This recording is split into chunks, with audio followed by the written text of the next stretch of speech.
हुआ। देवताओं ने और राक्षसों ने मिलकर के समुद्र को मथा, जैसे मठा चलाते हैं वैसे मथा, तो समुद्र में 14 रत्न निकले थे। आज भी जब हम कुछ मथते हैं तो कुछ निकलता है, मट्ठा मथते हैं तो क्या निकलता है, घी निकलता है ना। वैसे ही समुद्र को जब मथा देवताओं ने तो उससे 14 रत्न निकले थे। उन 14 रत्नों में से एक शराब भी थी और एक अमृत भी था। जब अमृत निकला तो कलश में भर लिया देवताओं ने और उसे बांटने को चले तो राक्षस कहने लगे भैया हम भी तो पिएंगे अमृत, क्योंकि राक्षस और देवता भाई भाई। बंटवारा हुआ, बोले भाई क्या क्या किसके किसके लिए दिया जाएगा। तो बांटने वाले कौन थे, भगवान विष्णु। बिठा लिया सबको, चलो तुम क्या लोगे, बोले लक्ष्मी हमें दे दो। विष्णु भगवान ने देवताओं को लक्ष्मी दे दी। और फिर आया नंबर, बोले भाई मदरा कौन लेगा, तो राक्षस बोले हम नहीं लेंगे, देवता बोले हम नहीं लेंगे। तो फिर क्या करें, तो बोले फिर हार करके राक्षस कहने लगे चलो मदरा हमें दे। राक्षसों ने शराब ले ली, अब अमृत पर झगड़ा होने लगा। बोले अमृत कौन लेगा भाई, तो राक्षस कह रहे हम लेंगे और देवता कह रहे हम लेंगे। तो भगवान विष्णु ने क्या किया, बोले कि देवताओं को मुझे अमृत पिलाना है। भगवान विष्णु ने यह छल किया कि मुझे अमृत जो है देवताओं को ही पिलाना है। अब क्या हुआ, कलश लेकर के जब देवता भागे तो पीछे पीछे राक्षस भी भागने लगे, हम भी अमृत पिएंगे। तो भगवान विष्णु ने मोहिनी रूप धारण किया। मोहिनी यानी बहुत सुंदर सुंदर स्त्री बन गए भगवान, इतने सुंदर कि राक्षस तो देख करके ही भगवान के रूप को मोहित हो गए। और जब मोहित हो गए तो फिर कलश ले लिया हाथ में भगवान विष्णु ने और उनको तो मदरा पिला पिला करके मस्त कर दिया। राक्षसों सबको मस्त कर दिया, इतनी मदरा पी कि वो सब राक्षस इधर से उधर लौटने लगे। और भगवान स्त्री रूप धारण करके देवताओं को अमृत पिलाने लगे, सबको अमृत पिलाया। उन्हीं में से राक्षसों में से दो ने मदरा कम पी होगी या फिर नहीं पी होगी, और वो थे उनमें से एक बचा था, वो था राहु। राहु तो राक्षस है, तो जाकर के देवताओं में चुपके से बैठ गया और जब वो पिला रहे थे भगवान तो राहु ने भी उस अमृत को पी लिया। तब से राहु भी देवताओं में मिल गया। और जब भगवान को पता पड़ा कि एक राक्षस ने भी अमृत पी लिया, अब तो ये देवता बन जाएगा, तो भगवान तो उसका अपना चक्र लेकर के उसके पीछे पीछे दौड़ने लगे मारने को। और तो सब पीछे में पड़े थे।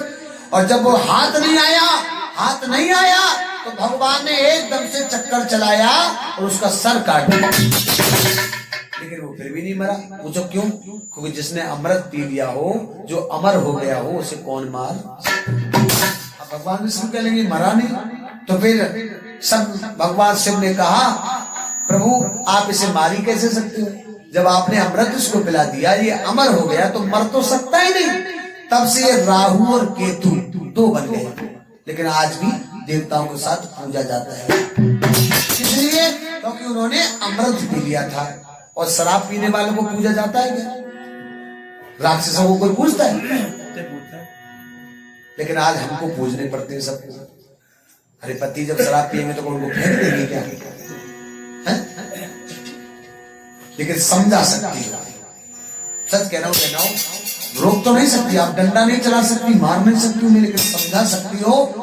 इस कथा से आपको यह शिक्षा मिलती है कि अपने पतियों को हमें समझाना चाहिए कि देखो ये शराब जो है ये राक्षसों की चीज है, और अगर देवता बनना चाहते हो तो राक्षसों की चीज को मत पियो।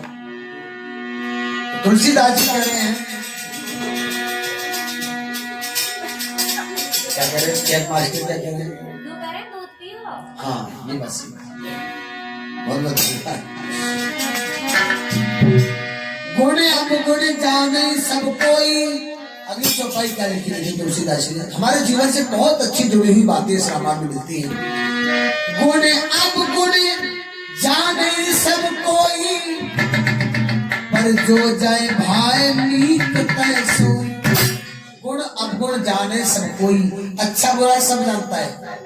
देखो हर कोई जानता है, तंबाकू के इस पैकेट पे बताते लिखा होता है कि तंबाकू खाना स्वास्थ्य के लिए हानिकारक है, फिर भी लोग खाते हैं। मदरा पर साफ लिखा होता है कि मदरा पियोगे तो तुम्हारे शरीर के फेफड़े गल जाएंगे, फिर भी लोग पीते हैं। भल अनभल, हमारे लिए भला क्या है और अनभल मानी बुरा क्या है हम सब जानते हैं, उसके बाद भी हम लोग बुरा करते हैं।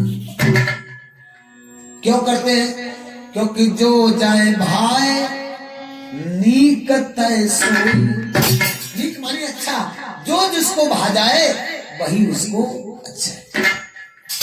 इसीलिए तो मैं कहता हूँ पीने वालों को शराब भी अच्छी लगती, चाहे तुम रसगुल्ले रख दो, बर्फी रख दो, रबड़ी रख दो, दुनिया की कोई भी अच्छी चीज उनके आगे रख दो, लेकिन शराब नहीं मिलेगी तब तक सब। तो तुलसीदास कह रहे हैं जो जाए भाई नीक नसीब। भलो भलाई पे लही लही नीचता नीच, सुधा सराही अमरता गरल सराही। जिस तरह से अमृत की बढ़ाई अमर करने में होती है, वैसे विष की बढ़ाई मारने में हुआ करती है। अगर अमृत पी करके कोई अमर ना हुआ तो कोई अमर नहीं कहेगा उसको, अमृत नहीं कहेगा उसको। और विष पी करके अगर कोई जिंदा